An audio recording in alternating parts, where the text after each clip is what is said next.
morning, everyone. Good morning, or you might be afternoon. Who knows? It might be. Yeah, it might be evening. We could be reaching. I don't know what's country. Hi. Yeah. Hi. Today we are talking. We're going to be discussing language versus physicality. And we thought about this in the week, and it's been a powerful one for me. And I'm just going to explain my understanding of it first, and then Leanne will do the same. But see, this one, language versus physicality. When I first understood this, because you hear, thoughts become things, and the power of thought, and be positive because of this. It was, yeah, I'm hearing this, I'm not feeling it yet. But I remember when I had one of those light bulb moments, when I was like, oh, I get it, because I was, I think I had a really challenging week, which we know is okay, but the words I was using were so abusive to myself. And I was ill all week. So I've become really unwell.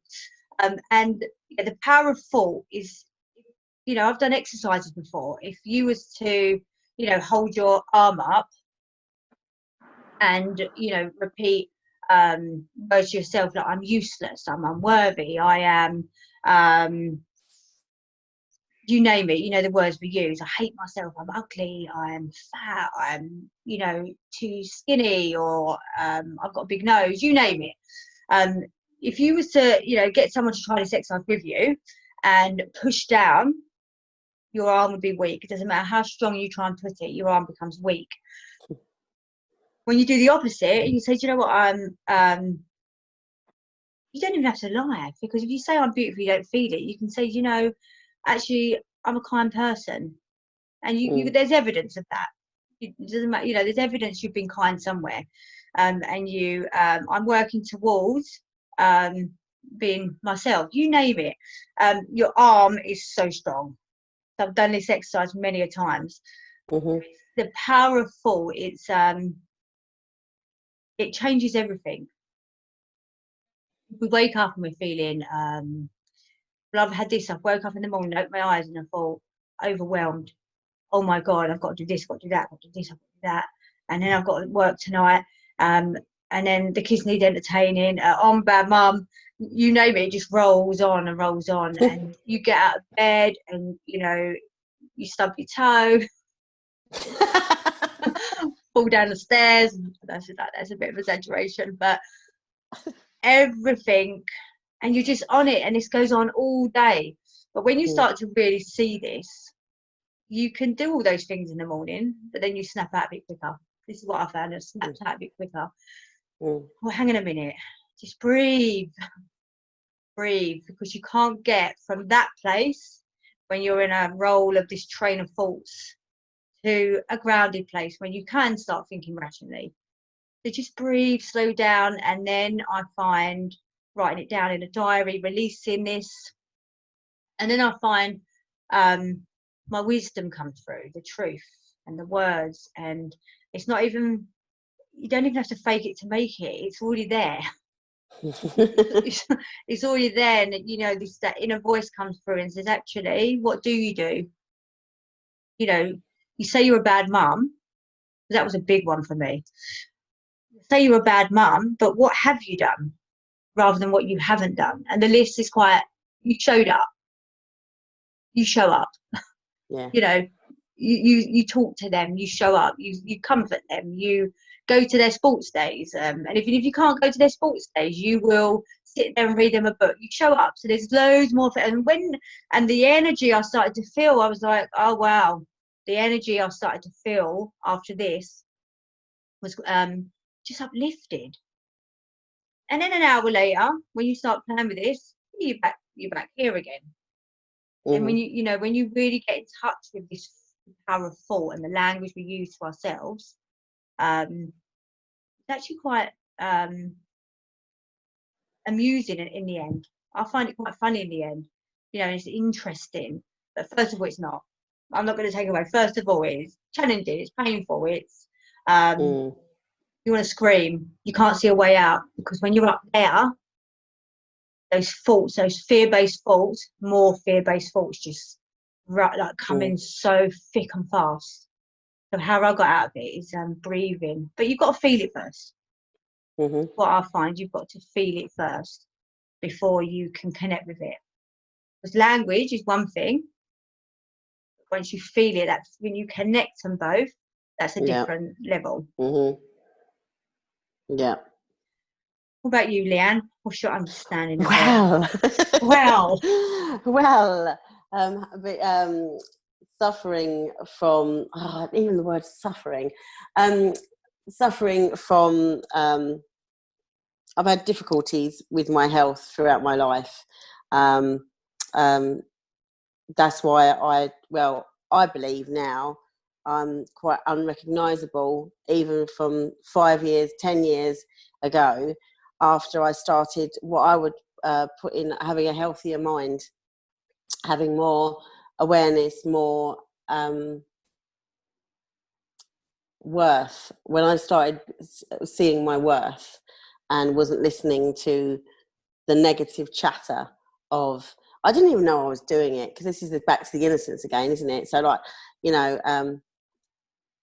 finding out that I actually, the way I was treating myself was, I've got loads of empathy for myself now. But, so my thing was being worthless. So how do you think I treated myself? Pretty damn worthless. So, and I didn't realise, and it's when I started looking at language, I really noticed what we say is what we attract. So, for instance, our bodies are like a sponge of our feelings. So if we're having a lot of low feelings, low vibrations, our body responds to that. So if we have a lot of like uplifting thoughts and stuff like that, or use the word positive thoughts, our mood is lighter, happier, and whatever, because obviously it's an inside job. Everything is an inside job. But for me, so when people are like, will say, especially like in these times, if with COVID-19, the language that's used is like, things are really hard, everyone's really struggling, it's unprecedented times, people are isolated. I mean, and if people are listening to this day in, day out, they're telling themselves this day in, day out, how do you think they're going to feel? So it really is looking about what we have, like you said. So I'm one of these people that's totally shielding. So this is Monday is my 13th week of not going. I've had one walk, and because what I was experiencing on the walk, and I'm like, I'm so grateful. So I now look at stuff. So I'm so grateful for my garden. I'm so grateful for what I have. I have food in the cupboard. I have light, electric. I have water. I have safety. I have a lot more peace of mind. But I'm digressing a little bit. I'm going off a little bit.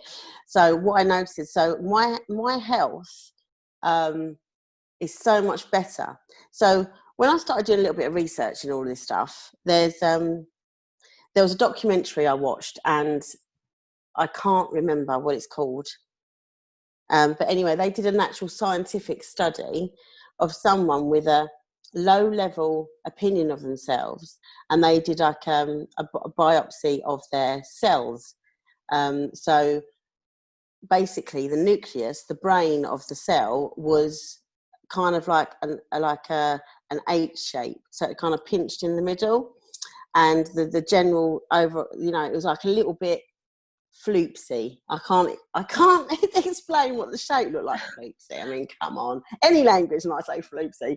Anyway, so they basically, and then they showed a cell of somebody that had done work on themselves, generally loving the life they had. Not that it was anything to do with material, but they had an optimistic view on life, and their cell was round with a healthy nucleus.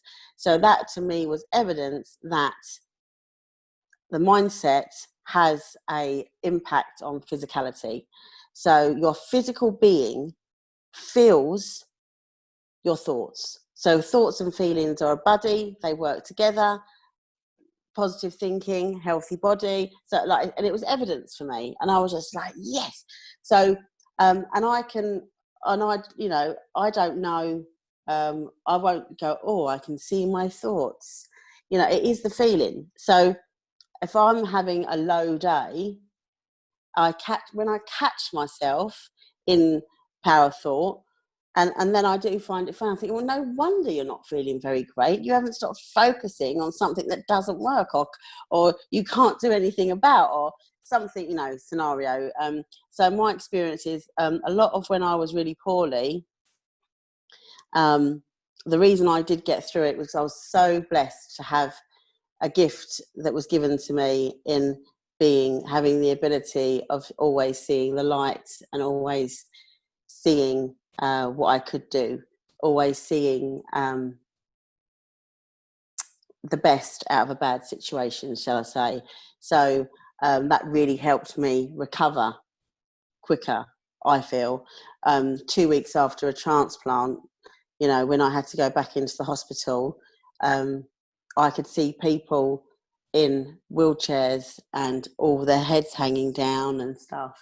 So what was the difference? I had my heeled boots on and my coat full, you know, and I wanted to walk in that hospital like I wasn't a patient, and I did it. I seriously, I slept in the car. My mum drove. I slept in the car all the way home, but I just wanted. I am strong. I'm going to do this. This isn't going to beat me. And I totally was saying that to myself, like an affirmation, like a mantra all the time. I'm going to be a healthy mum for my son. I am going to do this. Nothing's going to stop me. And I recovered so much more quicker than, bless them, other patients, with no complications. So I didn't get into that. This is so bad. This is so terrible. So that to me was very good evidence of the language versus physicality, that the loaded language we use, it's okay to have a bad day. Do you know what I mean? It is okay to have a bad day. There's things in life that are always going to happen, but if you stay in it, in that feeling, and you don't see that light, you know, that this is happening for something for us to learn, it does have a physical effect and impact on our body. You know, when you're depressed, so when you're anxious, so your shoulders are up, you're like that, your shortness of breath and everything else, that your body's feeling your anxiety, yeah? So it's the same when you're depressed, or, you know, it's all a little bit low, isn't it? Like, yeah, well, you know, so you can tell, can't you? So yeah, so that's really my experience in seeing that the more awareness we have, the more understanding we have of how we work, and not saying start getting really what's the word overanalyze. Yeah, When you overanalyzing. over and analyzing everything, even to the fact where I'm sitting there and someone's talking to me and I'm going, oh, they're telling themselves that. It's just like, you know, I just would like to, you know, you like, if you say to yourself that things are really hard and you don't see a way out, your body is feeling that. Yes. We are so resilient as human beings. We really are. So, yeah. Yeah. So when you were saying about this, you know, the that study they did, there's a couple I've watched. So one they did with water. That with water. Yeah. Yes. So they did it with students, and they spoke, and there's loads on YouTube about this. So they spoke like negative words to the water, and the water went really bad. You know, it went really bad. And then they did it the opposite, you know, speaking loving, positive words, you know, nurturing, you name it. And the water was like crystal clear. And, you know, I can't remember who did it. A doctor, I can't remember his name. But then I've got there's a man, Joe Dispenza. I love him. They do brain studies where everything, like the heart, the way the heart coherence, because your heart races obviously when you're thinking negative thoughts, and it can slow down when you're thinking these really like low lethargic thoughts. And after they did this, their students, they had heart coherence, the anxiety levels in their brain, I don't know all about the science, but everything looked fresher, and they had this energy, because that's what it's about. When our energy is taken by these thoughts, that's why we're always like, there's no way I can do it. I don't even want to go out today, because our energy is so low, because the body hears. It hears. Centuries ago, they used to separate the mind and the body. They'd say to the doctors, right, you have the mind, you have the body, and the philosophers, psychologists, you have but now they're connecting. Even doctors are now saying, this sounds like anxiety. No, I'm not. This does sound like anxiety, but because they're now seeing that they connect. When you're in fear-based thoughts, it does affect the body. I've seen it, I've felt it. But when people start to see this, that you'll start to connect with the way what you're doing to yourself. When I first started seeing this, or feeling it more, I wouldn't say, seeing, some people see, some people feel. I'm a feeler. So when I started to feel it, it was a game changer. So you really got to, first of all, I didn't know how I was going to get from that to that. And I did start with gratitude. You were talking about gratitude. I thought this needs to be a slow process. So I just started writing 10 things that I actually feel grateful for. Not what I should feel grateful for, because that never worked. I tried that first of all when it was becoming, I read somewhere where you write 30 things you're grateful for, and I was exhausted. So I thought, no, that's that's the opposite. I need to get to work. I need to write 30 things first. And then I changed it. I thought, I'm starting with 3. And now I'm on. No, I just started with 3. And I did this for a few months, and then I actually do 10, because I do. 3's not enough for me now. But then what you start to do is that slowly starts to change things up here, your beliefs, because your beliefs are stuck. And then when we start to change that, it's all a natural process up here. You start to there's something happens. I'm not a scientist, I can't explain the words what happens, but some neuro whatever they call it. So your beliefs neurological. That's it. So your beliefs are stuck. What happens, the more you start to think differently, you've seen it, something happens where it just, that there's new connections that happen up here where it all becomes a natural thing. So when I started with gratitude, that's what helped me massively. It was easy for me. It was like, I can see what I'm grateful for. It's also things that we take for granted, isn't it? Opening up our eyes is a gift in the morning, but the mind is so powerful. The mind is powerful. But the science now is caught up with the, I know spirituality is a loaded word. So let's say energy. Yeah. So the science is now caught up with that. Yes. Now they can prove that is, so when you are, like, if you are around a group of people that are really like really high vibrations, and like really like, chatty and lots of energy, it's the energy. We feel energy from other people. If you spend a lot of time with people that are really low energy, it's going to have a little bit of an impact on you. So absolutely. So it is energy. You feel that energy from person to person. So the one good thing I have learned over the years is remaining neutral. So if you are around people that have, say, like a negative mindset, a bit of low level thinking, staying neutral and not enrolling yourself in their story of what's going on for them. And when you stay neutral, actually that's more helpful for them, because you're not trying to have a solution or you're not trying to, because if you get in that story, you're like down that rabbit hole, and you can't, you know, and then you're actually leaving feeling not too great yourself. So to remain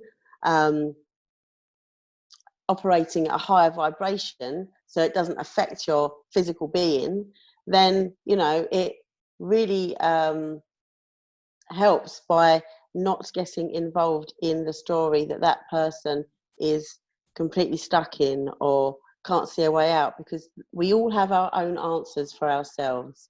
No one needs fixing. So when people really do start seeing that they have everything they need to operate everything they want, that's another game changer, you know. But if someone just listens without getting into the story, we all go around with stories in our head. We all do it. Yeah, of course. Do you know what I mean? We all do it. I mean, crikey, it's when you catch yourself and then you really have a good laugh at yourself, though, going, oh, that was that old story resurfacing. I was talking to you about this before we started recording, wasn't it?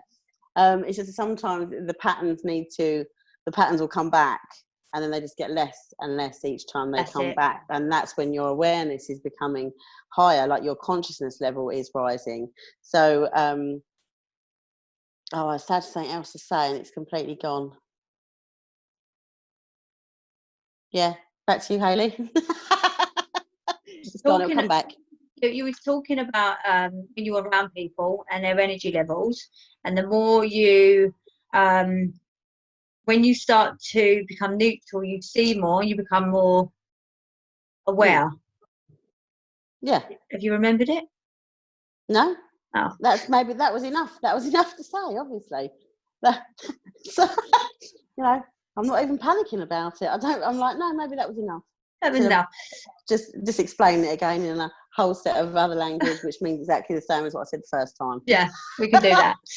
Yeah. But yeah, so when you talk, when you were talking about when you're around people, I remember when I think it was my college tutor that first said this to me, or we were doing a lesson on it, and I had the biggest anxiety. I thought, no, I can't lose those people though. That's what I started thinking. You know, I can't lose them.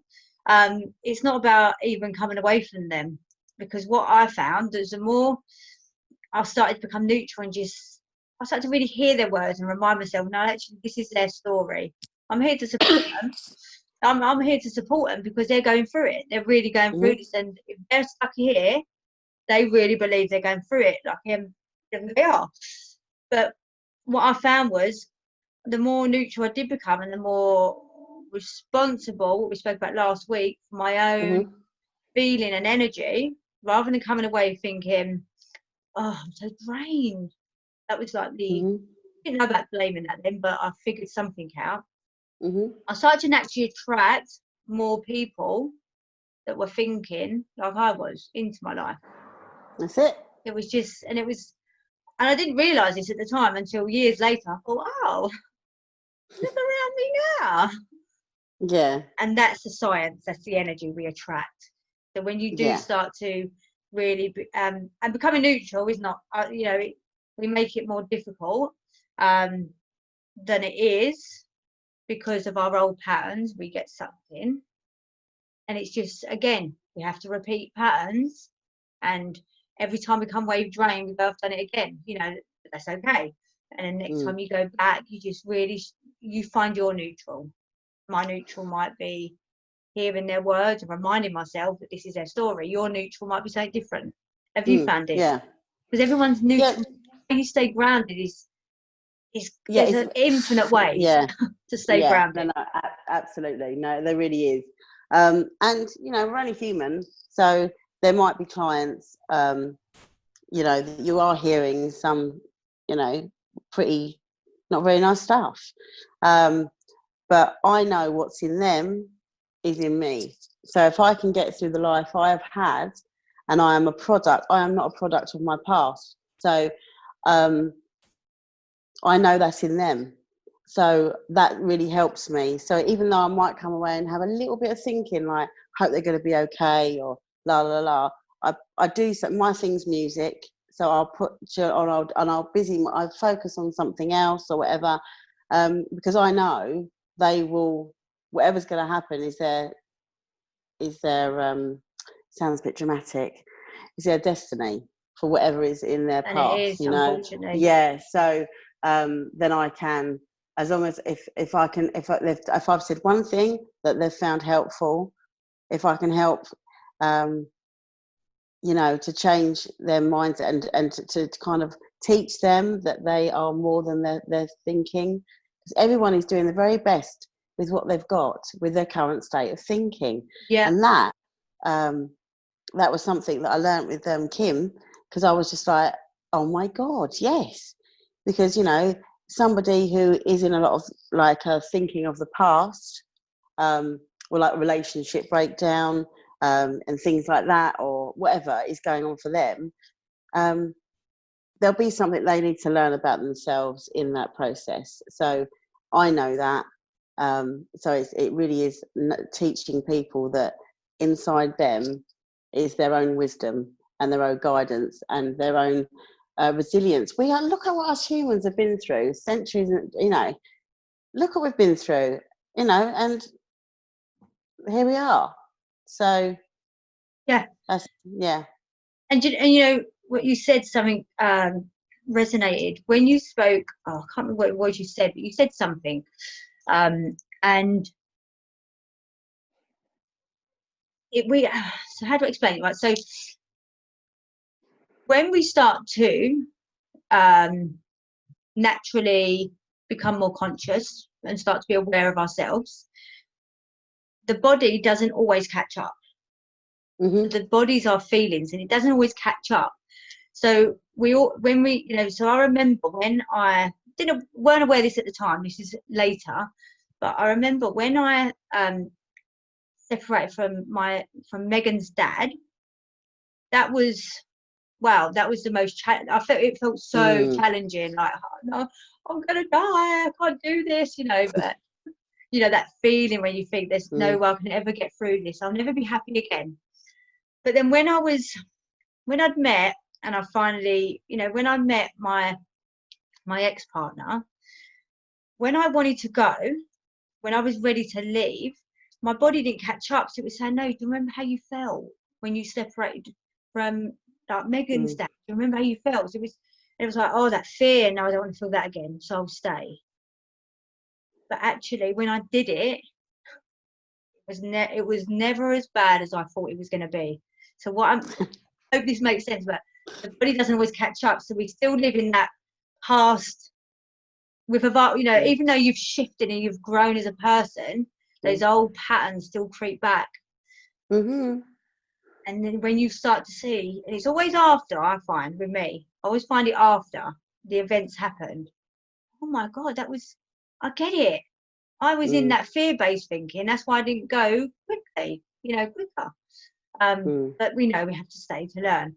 But yeah, so the body doesn't always, even if you're becoming conscious, sometimes just be aware. If you're thinking about something you've done in the past and it brought fear, it doesn't mean it's going to be the same, because you've shifted, you've grown. Yeah. You'll be surprised. Yeah. I know what I mean, and I hope it comes across to one person. No, I understand what you mean, totally. Yeah. Like, I'm going to be really authentic now. So I have there's been a few things that I've been hanging on to. A few things have happened in my life in the last year. We have so one of those is a relationship breakup. So, and since that I've had this recurring pain, my rotator cuff in my shoulder. And it's got to the point where I'm like, there's some connection. So, look at that struggle to be that authentic about it. See how our physicality, our physical body responds. So that I'm now thinking about that, and my body's gone. Yeah. So that must have been nice. I forgot we were recording it on Facebook. So it's right in my shoulder, and it wakes me up sometimes, and it was really painful this week. Today I've woken up, so I've had a shift in my consciousness about a certain situation, and I think I was holding on too hard. There was something I wasn't letting go of. There was something that I was not ready to say goodbye to. And yeah, so I feel like now I know where my mind is where it is for this certain situation and this certain breakup. I've got a lot of a healthier mindset, and I see my part, his part, and I'm more consciously aware of what was going on, but my body's slightly delayed. So do you know what I mean? So my body is now in healing. So this pain in my shoulder, meta medicine, if you ever know, anyone knows about meta medicine. So like when you're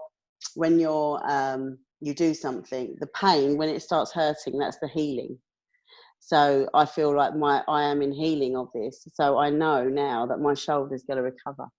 Oh, wow. And that's how confident I am about the mind and the physical body, because our body is the form energy. So this is what we see, but we're part formless. We're formless and form.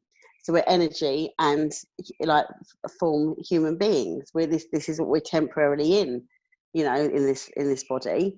But the energy is eternal. It will forever evolve. So so I know that my shoulder's now going to get better, because I know I've in my mind, I'm in a strong place, and I know now what to do. And so I just know that I'm in a little bit of healing from that. A little bit of healing. It's been quite a large bit of healing, actually. I'm not going to soften it.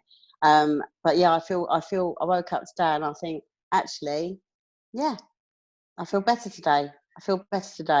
And it's okay to have the odd day. But I was just like, my shoulder is going, and I was just like, because I was still holding on to something, and I was, but I wasn't aware of that. So it's just really how that works, like with that language, that story versus physicality. It's always there. So like, when you wake up, and so my body is telling me what is going on, and that's a feeling. It's a sensation. It's an ache. It's, so I'm not going to now focus on that. I'm gonna just really be in the moment and stay present with my decision, and I feel so much better. And I know my shoulder doesn't. Even talking about it, I can feel my shoulders getting looser. Wow, how that's powerful. And yeah. my thyroid, this has been going on for years. So every time I go for a blood test, because I know I'm feeling, when you just know you either, mine was overactive, so I was losing weight and I was really hungry, and I was like, what's going on? So every time I go for my thyroid, it's always borderline, and it's like, oh, you're gonna have to come back in 6 months because it's borderline. We don't want to give you medication. So that's on my mind. And then I had the moment when, hang on a minute, what's really going on? The thyroid's, your throat, and it was all about communication and speaking my truth.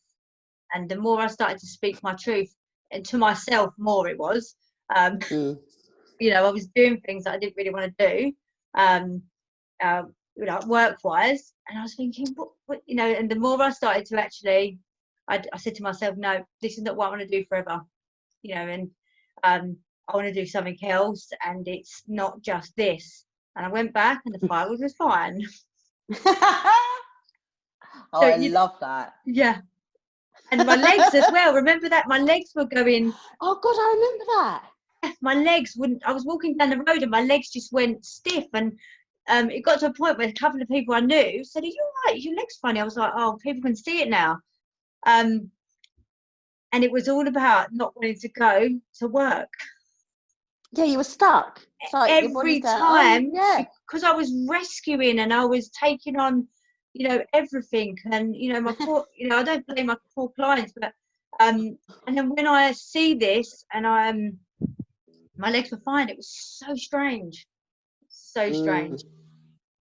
And when I rush, telling you, when I'm rushing, before my body would just, I don't know, I was asleep, it would let me do whatever. But now when I'm rushing, I feel that leg go slightly a little bit, and I'm like, oh, okay, slow down. So it still happens, but not as much, not as bad as when it literally seized up. But now I just feel it going a bit weaker, and I'm like that, always that right leg. I went to the doctors and they was like, I don't think you're having a stroke, but everything's fine. Because it was always this part of my body, the right side. Yeah, but there's the right and left. There's a physicality, the right, and mental side. Yeah. Yeah, what's the right side? Is it masculine or feminine? Oh, I can't remember. There's a mental side. There's like a mental and Maybe I do know. Maybe I'm going to the mental side, physical side. You can look it up. But so it's always my arm went weak. Yeah, just look it up. We don't know. We're not scientists. We don't, or doctors. But that's this. My right side. I've got my knee. My knee. I've had problems with my knee. I've also had problems with my sciatic nerve on that side, and the shoulder problem is on that side. Always on this side.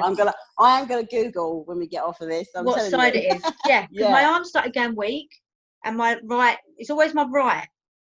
And I knew deep down I wasn't having a stroke. I knew deep down it was, I had blood tests. I was trying to get the answers from outside of me. Give me a blood test. Tell me what's wrong. Give me some medicine. And but then when I worked it out, it just mind blowing. So powerful. It's amazing. Yeah. Sorry, I spoke over you then. No, it's powerful, Hayley. It is powerful. All of it is. But what was the other one? Because I just keep saying Lipton tea. It's Bruce Lipton, isn't it? Bruce Lipton. Sorry, that's how I remember his name, Lipton tea. Bruce Lipton. Yeah, he's amazing. So he's amazing too, and he's got audio books and everything else that prove, it kind of gives more of an understanding than we're able to. Yeah. Of language versus physicality. Yes. Which today has been all about, isn't it? So so Bruce Lipton and Joe Dispenza's another one. Them two, I love listening to because they explain it in such an easy way where you can understand it. Yeah, definitely. Okay. Shall we finish up? Finish it there. Yeah, right. So I'm being really honest here. I've got somebody dropping off some shopping for me because I'm not able to go to the shops, and they're going to turn. I think they've just turned up. But I just wanted to thank everybody for subscribing, for liking, and really being so supportive. And please comment if you've heard anything that really has helped you. And who knows, maybe one of you would like to come on and chat with us. Your experiences. Good. Love that. Yeah. That'd be cool, wouldn't it? Right, Leanne, you go and get your shopping. Oh, it's tough at the top. Goodbye, everybody. Lots of love. Yes. And stay well. Yes. Take care. Bye, darlings. Bye.